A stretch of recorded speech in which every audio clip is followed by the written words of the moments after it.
तकरीबन 15 दिनों का वक्त हो गया। बिहार के मुख्यमंत्री नीतीश कुमार चुप हैं।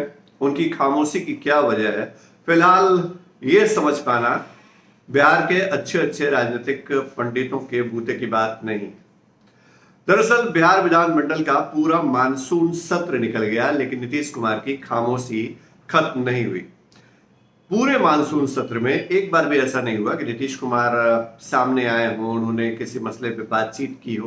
हालांकि मानसून सत्र जो है वो अग्निपथ योजना जो केंद्र सरकार की है उसको लेकर के हंगामेदार बना रहा। कार्यवाही, सदन की बैठकें उतनी चल नहीं पाई जितने छोटे सत्र के अंदर उम्मीद की जा रही थी कि चल जाएगी। विपक्ष लगातार सदन के बहिष्कार के मूड में रहा।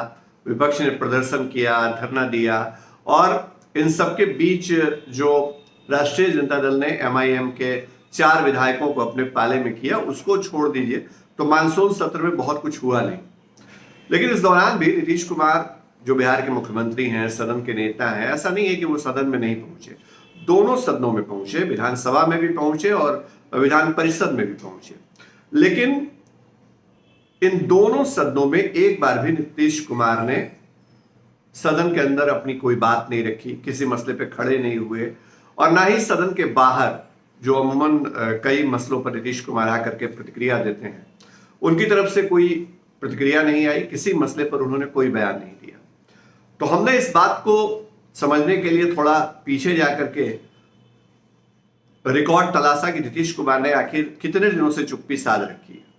तो हमारी जो जानकारी सामने आई उसमें हमने देखा कि 20 जून को जनता दरबार कार्यक्रम था मुख्यमंत्री का। जनता दरबार कार्यक्रम में मीडिया की लिमिटेड एंट्री होती है, मतलब कुछ एजेंसीज को छोड़ दीजिए तो कोरोना का हवाला देते हुए बाकी मीडिया को दूर रखा गया है। तो जैसा पहले एक ओपन प्रेस कॉन्फ्रेंस होता था तमाम मीडिया के मौजूदगी में, वो चीजें एक लंबे अरसे से नहीं हो रही है, या यूं कह लीजिए कि जो दूसरा फेज शुरू हुआ जनता दरबार का, उसमें वो चीजें बहुत कम दिखी हैं कोरोना के हवाले से। लेकिन नीतीश कुमार का बयान अलग अलग मसलों पे सामने आता है, समाचार एजेंसियों की तरफ से, न्यूज एजेंसीज की तरफ से जो सवाल पूछे जाते हैं उसको लेकर के। 20 जून को जनता दरबार कार्यक्रम के बाद नीतीश कुमार का बयान आया था। ऐसा भी नहीं है कि 20 जून के बाद नीतीश कुमार कहीं पब्लिक प्लेटफॉर्म पे नहीं गए, वो गए भी। कई कार्यक्रमों में उन्होंने शिरकत की। इसके अलावा जो जल संसाधन विभाग की योजनाएं हैं उसका निरीक्षण वो करते रहे। लेकिन इन तमाम मसलों पे कभी भी नीतीश कुमार ने मौकों पे अपना कोई बयान नहीं दिया या उनकी प्रतिक्रिया नहीं आई। अब इसको लेकर के 2-3 चीजों को समझना जरूरी है। ये खामोशी या चुप्पी जो है नीतीश कुमार की, वो ऐसे दौर में है जब अग्निपथ योजना का विरोध होता रहा बिहार में सबसे ज्यादा हिंसक प्रदर्शन देखने को मिला। ये चुप्पी या खामोशी उस दौर में है जब राष्ट्रपति चुनाव को लेकर के उम्मीदवार का चयन हुआ। भारतीय जनता पार्टी ने, या यूं कह ले NDA अलायंस ने, द्रौपदी मुर्मू को आगे किया उम्मीदवार के तौर पे।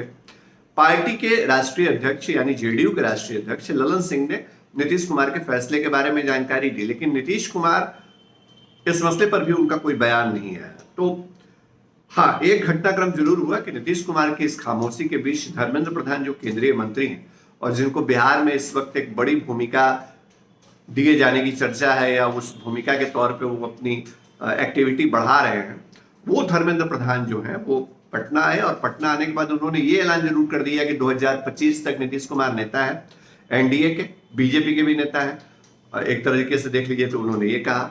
और जिन्होंने नीतीश कुमार को लेकर के कई तरह के बयान दिए थे BJP के जिन नेताओं ने, उनकी एक तरह से क्लास भी लगी। तो ये महत्वपूर्ण डेवलपमेंट हुआ है राष्ट्रपति चुनाव के ठीक पहले। लेकिन नीतीश कुमार चुप हैं, खामोश हैं। तो इस खामोशी और चुप्पी को लेकर के ये माना जा रहा है कि बिहार की राजनीति में हो सकता है आने वाले वक्त में यह खामोशी जब टूटेगी तो कई सारे नए समीकरण देखने को मिल सकते हैं, या यूं कह लीजिए कि नीतीश कुमार कई बातों पे अपनी जब बात रखेंगे, अग्निपथ योजना और बाकी चीजें अगर उनके लिहाज से वो चीजें निकल के आती हैं तो वो बहुत महत्वपूर्ण होगा बिहार की राजनीति के लिहाज से, देश की राजनीति के लिहाज से। लेकिन नीतीश कुमार जब जब इस तरह से खामोशी के दौर में गए हैं, उनकी चुप्पी रही है, तो इसके बाद कुछ बड़ा घटनाक्रम भी हुआ है। ये इतिहास बताता है बिहार की राजनीति का। तो ये खामोशी जो है उसको लेकर के अब सवाल उठने लगे हैं और ये चर्चा भी होने लगी है कि एक चीज को समझिए कि बीजेपी के उस नेता की तरफ से बयान आता है कि नीतीश कुमार 2025 तक नेता है और नीतीश कुमार की तारीफों की पुल बांधे जाते हैं, लेकिन नीतीश कुमार उसको लेकर के कोई प्रतिक्रिया नहीं देते हैं। उनकी पार्टी के छोटे प्रवक्ता फेसबुक पर जरूर लिखते हैं, ट्विटर पे जरूर लिखते हैं, सोशल मीडिया के जरूर लिखते हैं, सोशल मीडिया के जरिए, लेकिन पार्टी का कोई बड़ा नेता इस पर बयान नहीं देता है धर्मेंद्र प्रधान के बयान पे। तो बीजेपी एक तरफ नीतीश कुमार की तरफ दोनों बाहें फैला करके आगे बढ़ रही है और नीतीश कुमार चुप है, खामोश है। ये आखिर कौन सी सियासत का रंग है बिहार में और नीतीश कुमार की ये चुप्पी कहां जाके टूटेगी, यह बहुत बड़ा सवाल है, जिस सवाल का जवाब फिलहाल किसी के पास नहीं है, हमारे पास भी नहीं है और बहुत सारे जो राजनीतिक पंडित हैं उनके पास भी नहीं है, क्योंकि नीतीश कुमार की राजनीति को समझना इतना आसान नहीं है और उनकी चुप्पी बहुत से मामलों पे बेवजह नहीं होती है। नीतीश कुमार की एक आदत है, उनकी एक राजनीति का पक्ष है, उनका एक जो राजनीतिक इमेज रहा है, पॉलिटिकल इमेज रहा है, उसमें जब वो सहज नहीं होते हैं तो बहुत सारे मसलों पे वो बयान से परहेज करते हैं, वो अपना स्टैंड क्लियर नहीं करते और उस वक्त का इंतजार करते हैं जब स्टैंड क्लियर करने से उनको फायदा हो या अपनी पोजीशन को वो मजबूत कर पाए। तो क्या अग्निपथ योजना हो या तमाम जो चीजें देश भर में चल रही हैं, उदयपुर की घटना, नुपुर शर्मा प्रकरण, इन तमाम मसलों पे नीतीश कुमार की चुप्पी बेवजह है या नीतीश कुमार की यह चुप्पी जब टूटेगी, उनकी खामोशी जब खत्म होगी, तो वाकई बिहार की राजनीति में कोई बड़ा बदलाव देखने को मिलेगा? क्या यह खामोशी इसी का संकेत है? ये तमाम ऐसे सवाल हैं जिन सवालों का जवाब तलाशने की हम भी कोशिश कर रहे हैं।